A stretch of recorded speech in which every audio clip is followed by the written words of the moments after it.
जय Hind friends. Seventh class की mathematics की सीरीज हम लोगों की चल रही थी और उसी सीरीज में आगे बढ़ते हुए आज हम लोग चैप्टर 10 की नेक्स्ट एक्सरसाइज करेंगे, जहाँ पर हम ये सीखेंगे कि एक्सप्रेशन, कल हमने से ये सीख लिया था कि एक्सप्रेशन फॉर्म कैसे होता है, उसके टर्म कौन कौन से होते हैं, उनमें फैक्टर कैसे निकाले जाते हैं, कोफिशिएंट कैसे निकाले जाते हैं, और सबसे बड़ी बात लाइक और अनलाइक टर्म या समान या असमान पद कैसे देखे जाते हैं। आज का जो हमारा टॉपिक रहेगा वो ये रहेगा कि एक्सप्रेशन की वैल्यू कैसे निकाली जाती है। तो एक्सप्रेशन की वैल्यू क्या होती है? जो भी वेरिएबल की वैल्यू होगी वो उस एक्सप्रेशन में रख देंगे तो हमें एक्सप्रेशन की वैल्यू मिल जाए। बस सिंपल सी बात यही है। जैसे तो आज का जो हमारा टॉपिक स्टार्ट करते हैं, finding the value of expression. देखिए, अगर ये इक्वेशन होता तो हम सॉल्व करते, एक्सप्रेशन को हम सॉल्व नहीं कर सकते। समस्या ये है। क्यों नहीं सॉल्व कर सकते? क्योंकि यहाँ पर दो टर्म होते ही नहीं। हम किससे कंपेयर करेंगे, किससे जानेंगे कि आंसर सही है गलत?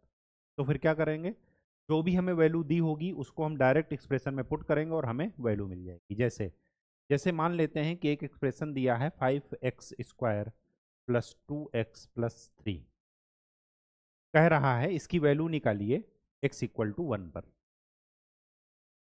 तो क्या करेंगे, ये क्वेश्चन है कि find value of this expression at x=1। तो जो भी x का वैल्यू दिया हो उसको क्या कर दीजिए, यहाँ पर पुट कर दीजिए।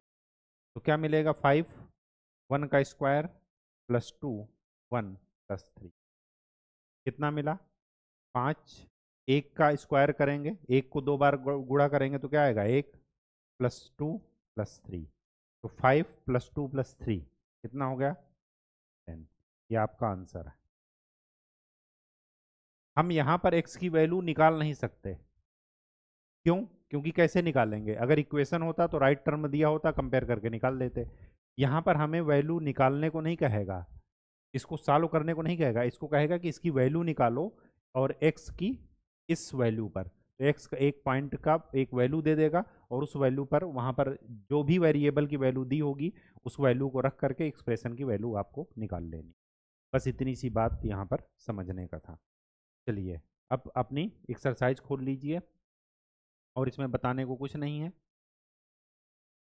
फाइंडिंग द वैल्यू, ध्यान से देखिए। Find the value of the following expression for x=2। यहाँ पर x=2 रखेंगे, कितना आएगा, 2 + 4 6। तो इसकी वैल्यू क्या हो जाएगी, 6। 2 यहाँ पर रखेंगे तो 4 दूना 8, 8 - 3 5। यहाँ पर 2 दूना 4, 4 पंचे 20, 19 - 20 -1। यहाँ पर 2 दूना 4 दूनी 8, 8 और इंटू 10 80। 100 में से 80 जाएगा, कितना बचेगा, 20। ये देखिए, सारा निकालते चले गए और कुछ है ही नहीं इसमें। आगे क्या है, find the value of the following expression when n = -2। -2 यहाँ पर रख दीजिए। तो 5 को -2 से मल्टीप्लाई करेंगे तो कितना आएगा, -10, -10 - 2 -12। यहाँ पर -2 रखिए तो -2 का स्क्वायर करेंगे, कितना आएगा, 4। निगेटिव नंबर का स्क्वायर क्या आता है, पॉजिटिव नंबर। तो 5 चौके 20, 20 - 10 -2, तो 20 - 12 8। तो इसका आंसर 8 आ जाएगा। दिखा है कहीं? चलिए आगे देख लेते। यहाँ पर -8 -2 रखेंगे तो यहाँ पर 20 -10, 20 - 10 10, और -8 -2 -10, ये आ जाएगा 0। देखिए, ठीक। सॉल्व आपको करना है और इसमें कुछ नहीं है। जब दो वेरिएबल दिए हों, एक ए और बी या एक्स और वाई, तो हमें दोनों का मान पता होना चाहिए, तब जा करके एक्सप्रेशन का वैल्यू निकाल सकते हैं।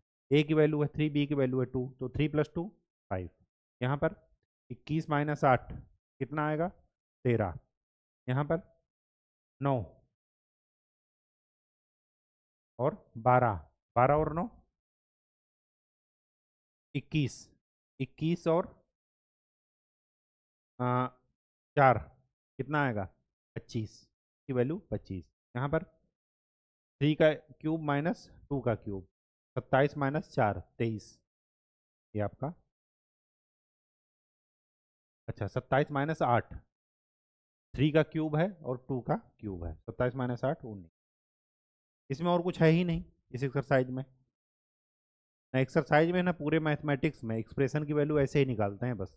आगे हायर स्टडीज में जब भी आप एक्सप्रेशन पढ़ेंगे ऐसे ही निकालेंगे। ठीक, एक्सरसाइज 10.2 देखते हैं। If m is equal to 2 find the value of. m की वैल्यू 2 है, चलिए 2 रख दीजिए, बहुत ही आसान है। रखिए यहाँ पर 2, तो 2 माइनस 2 क्या आ जाएगा 0। यहाँ पर 2 रखिए तो 3 दूना 6, 6 माइनस 5 1। यहाँ पर 2 रखिए तो 5 दूना 10, 9 माइनस 10 -1। यहाँ पर 2 रखिए तो 2 दूना 4, रख लीजिए 3, 2 का स्क्वायर -2 2 -7, तो 2 दूना 4 चाहिए 12 -4 -7, 12 -11 कितना आ गया। यहाँ पर 2 रखिए, यहाँ पर अब इसके आगे हमें कुछ नहीं दिया कि प्लस है कि माइनस, तो हम यहाँ पर मान लेते हैं इनटू है ये, तो क्या हो जाएगा 5 इंटू 2 डिवाइडेड बाई 2 इंटू 4, तो 2 से 2 कैंसिल, 5 चौके 20, ये हमारा आंसर। चलिए p इज इक्वल टू -2 लिखना है, रखिए यहाँ पर -2, तो 4 इंटू -2 प्लस 7। पॉजिटिव और नेगेटिव इंटीजर का मल्टीप्लीकेशन मैंने आपको बताया नेगेटिव आता है, तो 4 दूना 8 -8 प्लस 7 कितना हो गया -1। कैलकुलेशन आपको आनी चाहिए करना। ये -3, p की वैल्यू -2 का स्क्वायर प्लस 4 -2 प्लस 7 कितना हो गया, 2 दूना 4, 4 त्याई 12 -12 -8 प्लस 7, तो -12 -1 कितना हो गया -13।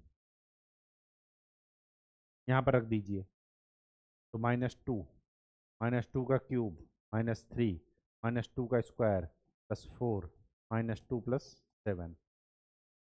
-2 का क्यूब करेंगे, -2 को 3 बार मल्टीप्लाई कर दीजिए, तो क्या आ जाएगा -8, -8 इंटू -2 16 प्लस में ये -2 इंटू -2 4, 4 इंटू 3 -12 -8 प्लस 7। 16 और 7 पॉजिटिव इंटीजर हैं, तो 16 और 7 23, और 12 और 8 निगेटिव हैं, तो 12 8 20, तो 23 माइनस 20 कितना हो गया 3। ये आपका आंसर है। ठीक है,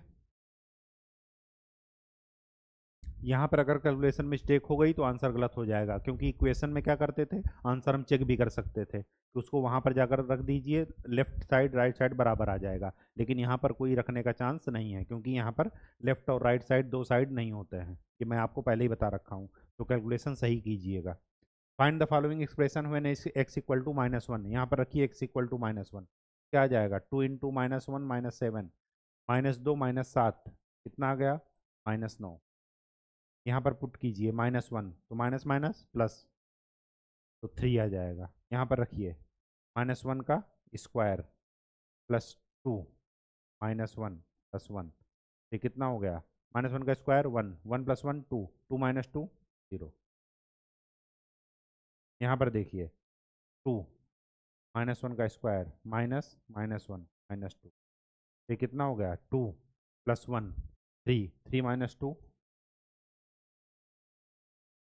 बहुत ही सिंपल है, बस वैल्यू पुट करते जाइए। ए की वैल्यू 2 पुट करना है, बी की वैल्यू -2, जरा पुट कीजिए यहाँ पर, तो 2 का स्क्वायर प्लस -2 का स्क्वायर, -2 का स्क्वायर का मतलब -2 इंटू -2 माइनस माइनस प्लस 4, तो ये कितना हो जाएगा 4 प्लस 4 8। यहाँ पर 2 का स्क्वायर प्लस 2 -2 प्लस 2 का -2 का स्क्वायर, तो 4 -4 प्लस 4, ये कितना हो गया 4। ये यहाँ पर रखिए, तो 2 का स्क्वायर माइनस -2 का स्क्वायर, तो 4 -4। ठीक, question number 5, when a equal to 0 b equal to -1, put कीजिए a equal to 0 b equal to 1, 0 put करेंगे तो ये 0 हो जाएगा, b इक्वल टू -1 पुट करेंगे तो ये कितना हो जाएगा -2 आंसर। यहाँ पर ये तो 0 -1 यहाँ पर पुट करेंगे तो -1 का स्क्वायर 1, 1 + 1 2 आंसर।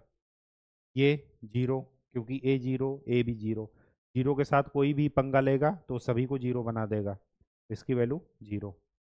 यहाँ पर देखिए ए की वैल्यू 0 है तो ये भी 0 ये भी 0, बचा क्या 2, यही आपका आंसर है।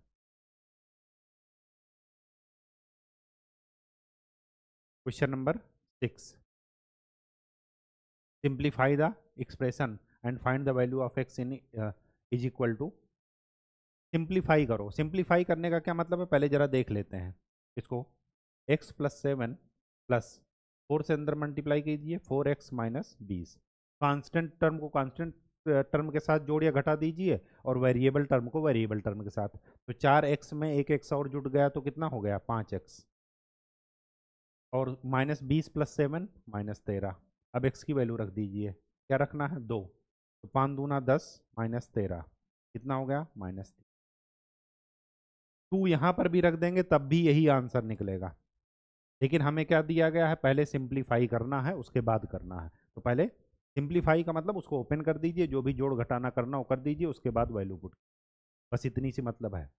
यहाँ पर देखिए इसको ओपन करिए तो कितना हो जाएगा 3x + 6 + 5x - 7, एक्स वाले टर्म एक्स के साथ जोड़ दीजिए तो 5 और 3 8 और 6 - 7 1। अब एक्स की वैल्यू 2 पुट कीजिए तो 8 दूना 16, 16 - 1 15, ये आपका आंसर। यहाँ पर देखिए क्या लिखेंगे 6x + 5x - 10, तो कितना हो गया 11x - 10। एक्स की वैल्यू 2 पुट कीजिए तो 11 दूनी 22, 22 - 10 कितना हुआ 12।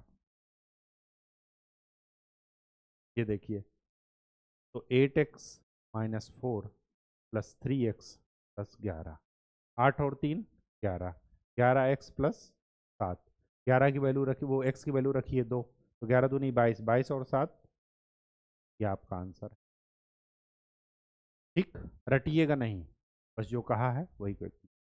आगे क्या है simplify these expression and find there values, x की वैल्यू a और b की वैल्यू दिया है। तो सिंप्लीफाई करने का मतलब क्या है कि x को x के साथ जो भी जोड़ घटाना करना वो कर दीजिए और कांस्टेंट को कांस्टेंट के साथ। तो 3x में से एक x चला गया तो कितना बचा 2x, और 9 में से 5 गए कितना बचा 4, x की वैल्यू पुट कर दीजिए 3, तो कितना हो गया 3 दूनी 6 और 4 10। अब यहाँ पर a और b तो है नहीं तो a और b को इग्नोर करेंगे, कुछ रखेंगे ही नहीं। यहाँ पर देखिए 4 और 2 6, साइन हमेशा पहले वाला लिया जाता है, ठीक 2 के पहले क्या है प्लस, तो 4 और 2 6 7, 4 और 2 6, और 4x और -8x, 6 - 4x, x की वैल्यू रख दीजिए 6 - 12, तो ये कितना हो गया -6 आंसर।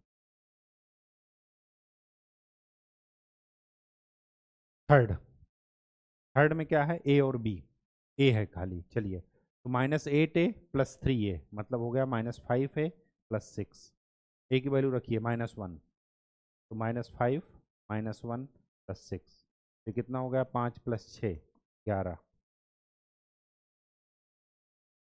b की वैल्यू रखिए यहाँ पर, पहले वैल्यू रखने से पहले सिंप्लीफाई कर लीजिए, 5 और 3 माइनस में है दोनों तो 8, और 10 - 4 6, 6 - 8b, b की वैल्यू रखिए -2, तो 6 - 8 -2, 8 दूना 16, 16 और 6 22। यहाँ पर देखिए a वाले टर्म a के साथ 2a + a कितना हो गया 3a, b का कोई टर्म है एक टर्म है, और 4 और 5 -9, a और b की वैल्यू रखिए, a की वैल्यू है -1 + 2 -2, b की वैल्यू -2 -9, ये कितना हो गया -3 + 4 -9, 9 और 3 12 माइनस में है 4 प्लस में है, ये कितना हो जाएगा -8। ठीक, चलिए क्वेश्चन नंबर 8, क्वेश्चन नंबर 8 क्या कह रहा है, if z = 10 find the value of this. बहुत ही सिंपल, z की वैल्यू रख दीजिए, तो 10 का क्यूब -3 10 - 10, तो ये तो हो गया 0, 0 से 3 को मल्टीप्लाई करेंगे क्या बन जाएगा 0, और 10 की पावर 3 है, 10 की पावर 3 का मतलब 10 को 3 बार गुणा कर दीजिए, तो 1 और 3 जीरो बढ़ा दीजिए, ये आपका आंसर है। p की वैल्यू -10 यहाँ पर पुट कर दीजिए, तो -10 का स्क्वायर -2 -10 -100, 10 का स्क्वायर करेंगे कितना आ जाएगा 100 प्लस 20 -100, ये और ये कैंसिल, आंसर ठीक। Question number 9, what should be the value of a if the value of this equals to 5। अब यहाँ पर दे दिया गया है कि a की वैल्यू निकालो जब इसकी वैल्यू क्या है 5 के इक्वल, तो इसकी वैल्यू 5 के इक्वल कर दीजिए।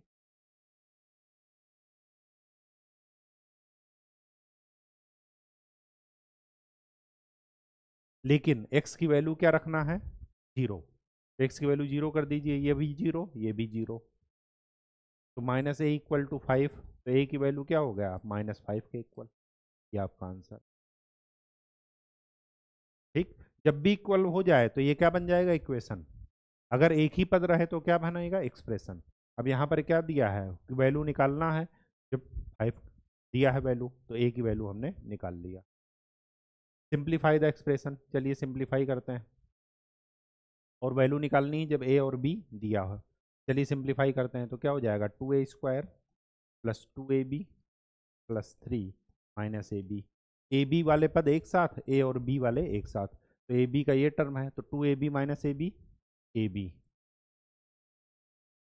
प्लस 3, a की वैल्यू रख दीजिए क्या है 5 प्लस 5 इंटू -3 प्लस 3, तो 5 × 25 दूना 50 -15 प्लस 3, 50 -15 कितना हुआ 35 और 3 38, ये आपका आंसर है। चीज़ें बहुत ही आसान हैं तभी तक जब आपको कॉन्सेप्ट पता हो, ठीक। तो इसमें कुछ ऐसा कुछ रॉकेट साइंस नहीं था जो आपको ना आता हो, बस जो भी दिया जाएगा वही वैल्यू पुट कर दीजिएगा तो एक्सप्रेशन की वैल्यू मिल जाएगी। तो आज के लिए इतना ही, नेक्स्ट लेक्चर में हम लोग नए टॉपिक के साथ मिलेंगे। तब तक के लिए खूब अच्छे से पढ़ाई कीजिए, मेहनत कीजिए और पहाड़ा जरूर याद कीजिए। धन्यवाद।